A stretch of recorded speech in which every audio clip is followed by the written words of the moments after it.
So now I've owned pretty much both a PlayStation 5 and an Xbox Series X for a minute. Now it's time to give you guys my thoughts on which one is right for you. Let's get to the video.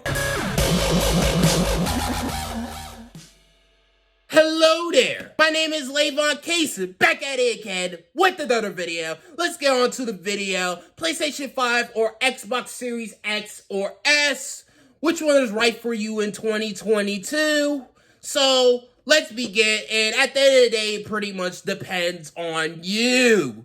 If you like to have next-gen only exclusives, and like to try out those games, then I would suggest you get a PlayStation 5, because let's be real, this system right here, the PS5, has more next generation only exclusives than the Xbox Series consoles, the Xbox Series X and the Xbox Series S, as of right now in 2022.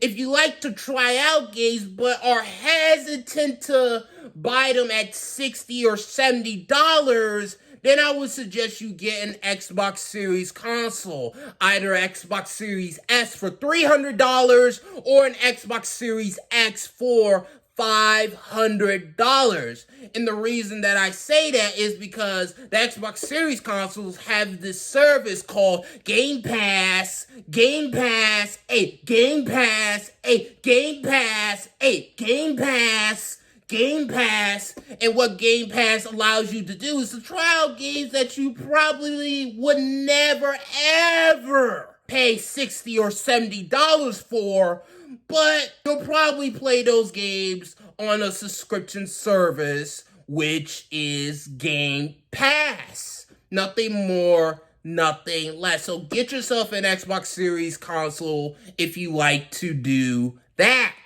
If you like to, pretty much, try out old games and play old games from, other system manufacturers such as Sony and Nintendo, being able to play, PlayStation 1 games, PlayStation 2 games, Super Nintendo games, NES games, N64 games, all in one console, then get yourself an Xbox Series X or S, and they'll do just fine when it comes to emulating those old Sony games or old Nintendo games or old whatever system manufacturer that was out in the 80s and the 90s. It'll do that pretty good. And that's with either system. So yeah, get yourself an Xbox Series console if you like to emulate old games. If you like to pretty much, be a PC gamer but like to have a console on the side, then I would suggest you get a PlayStation 5, because it's the only system as of right now that has, like I said, next-gen exclusives, and also, too,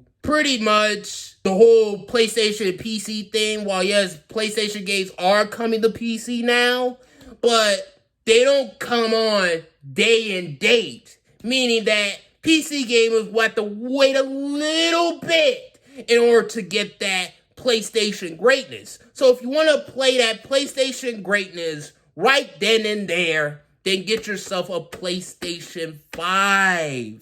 So if you like to try out next generation, but don't feel like paying the $500 for it, then get yourself an Xbox Series S. And the reason that I say that is because it allows you to play the next-gen games, granted at lower resolutions and lower textures, but it'll probably be at like 1080p or dynamic 1080p or sometimes 1440p. And heck, every once in a while now and then, I think there were a couple of games on the Xbox Series S that have went to 4K, I think. Let me know if I'm wrong on that. But yeah, if you want to try out next generation but don't feel like paying the $500 for it, really, then get yourself an Xbox Series S. I mean, it's a pretty good budget gaming system. And heck, the Xbox Series S was running Flight Simulator 2020. Who would have thought that a small system like the Xbox Series S would be able to run a game like Flight Simulator 2020. And that's a very, hardware intensive game. So the fact that they were able to get it running on the Xbox Series S, to me, that means it's pretty much is a next generation system. Because if a Flight Simulator wasn't on the Xbox Series S, then I might have had agreed with all those Xbox Series S doubters that the Xbox Series S was a last generation system, trying to trick itself into becoming a next generation system. But since Flight Simulator is on the Xbox Series S and it's running it pretty decently,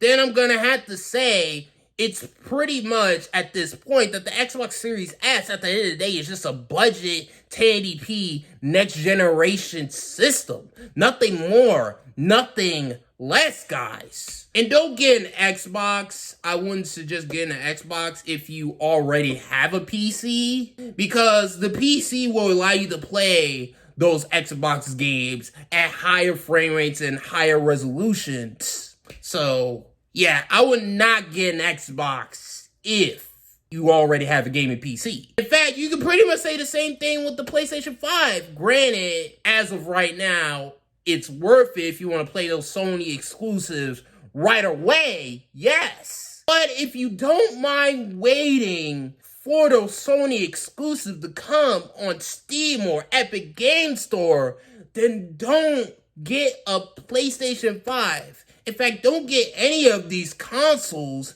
if you have a gaming PC if you don't mind waiting for these games. Just don't get them. That's pretty much enough for me when it comes to as far as which one is right for you, which one is worth it in 2022. For me personally, I would get the PlayStation 5 if I were to choose one console, because it has next-gen only exclusives, and I'll be able to play all the third-party games on the PlayStation 5. Granted, it might be a little bit of a lower resolution than the Series X counterpart, because at the end of the day, let's be real, the Xbox Series X is the most powerful console. And when it comes to the Xbox Series X versions of games, they have been, kind of getting better than their PlayStation 5 counterparts. Whereas in the beginning of this generation, it was the opposite, to where performance-wise, the PlayStation 5 version excelled, while the Xbox Series X version, when it came to performance, it struggled. But now it's becoming the reverse pretty much at this point, which is a good thing. So now if you want a console that you just want to play your multiplats on, then just get yourself a Series X. But for me personally, if I were to pick one, like I said, I would just pick the PlayStation 5. So yeah, that's pretty much it with this video. Thank you guys for watching, and peace, and I hope you guys have a good day. So now that you have made it to the end of the video, I want you guys to hit that like button, hit that subscribe button, hit that notification bell, and when you hit that notification bell, you gotta hit all notifications, so that way you can be notified for future Lavon Cason tech videos, future Lavon Cason gaming videos, future Lavon Cason live streams, and also other videos that I do, such as, reaction videos and things of that nature. Bye.